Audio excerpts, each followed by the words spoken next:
Hello everybody, it's Dio here from Permit for Gaming, bringing you another BellWright video.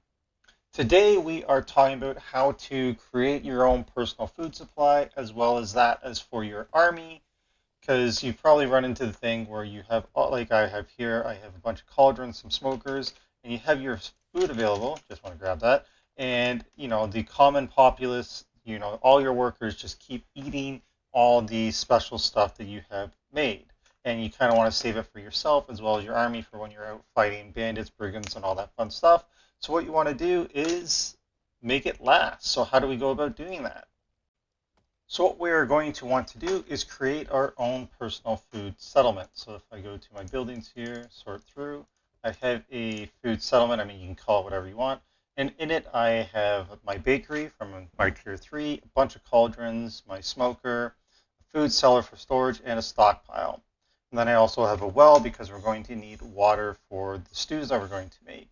So I've assigned 2 people here. So currently they're not doing anything, and I know why because I ran out of supplies. So I had a ton of meat. They've already cooked it all. There's some on the smoker, and I think they're out of wood as well. So that brings me to the next point that I want to put in here is you need to set up. So if I go back to the food, so as you can see, all my supplies here, they have a bunch of water. They got sage and some food to keep them eating because I don't want them to eat the food that they're creating and then garlic and whatever, but we're going to want to set up a bunch of deliveries. So when I look at my deliveries here, I can see from yesterday what happened. They didn't get any wood because I guess I didn't have any in my stockpile, which is kind of unfortunate. So they're short on wood. They did get some from my other settlement. So basically, I have it set up so they can be self-sufficient and do all the cooking in a day.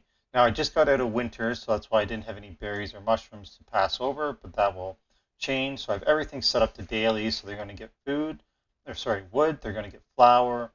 Water I could take off because I went and built them a well. They're going to get berries and mushrooms for the stews, garlic and sage for the stews, and then the raw meat from my hunters that I have out, and then more wood so they can constantly be cooking. So as you can see from when I was in the stockpile, they had 16 food already. So what we can do is we can go grab that so that they don't eat it, and then I have my own personal settlement as well set up within my own so that I can control the food supply even better. So they'll do all the cooking, keep it in their food supply, and then as I want to prevent them from eating it, I can go over to my own food supply and dump it in here. And as you can see, like I've had them create a pretty decent surplus of like smoked meat and all that sort of stuff. I have a lot of jam.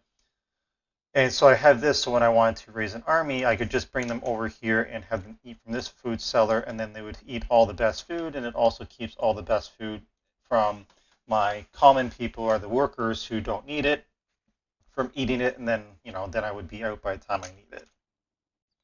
So that's all you want to do is just create your own personal settlement, assign the buildings to it, put a couple chefs in there, set up your deliveries. That'll be the most important thing to make sure that they have enough supplies that are coming in.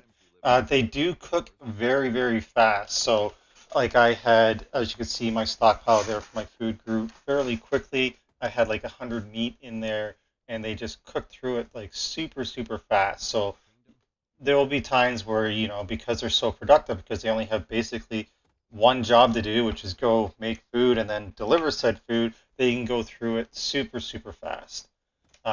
One thing I do want to call out is while they're making the stews and all that sort of thing, because there are a number of campfires here, you do go through a lot of wood, and sometimes they will come and they will light a campfire here or a cauldron, and they won't have all the ingredients in it. And I haven't quite figured out how to make them not do that. So that happens occasionally, which is kind of frustrating. But you do go through a lot of wood. I probably don't need as many cauldrons as I have because 6 is a lot. And as a result of that, I probably go through more wood than I need to. But anyhow, I just wanted to share this quick video with you, and I hope you found it helpful. I definitely did for my army feeding situation because I felt like the common people, like the workers, were just eating so much of it. And by setting up my own personal chef with my own personal settlement, now I have a good food supply when I'm out messing around. And then when I take my army out, they have all the good foods. That means they can last, like march longer before they take off, and like defect, I guess, for lack of a better thing, because they're hungry. So it is so useful. But anyways, like I said, I hope you found this useful. As always, we appreciate your like, share, and subscribe. So please click those buttons. And of course, you can come find me on Twitch. I stream on Sundays and Tuesdays. And if you have any questions or comments, please let me know below. And also, if there's anything else about BellWright that you're curious about, drop something in the comments, and I'll do my best to answer you or put out another video for it. So anyhow, hope you are enjoying BellWright, and I hope that this makes your army very gluttonous and you can march them all to victory, and we will see you in the next one.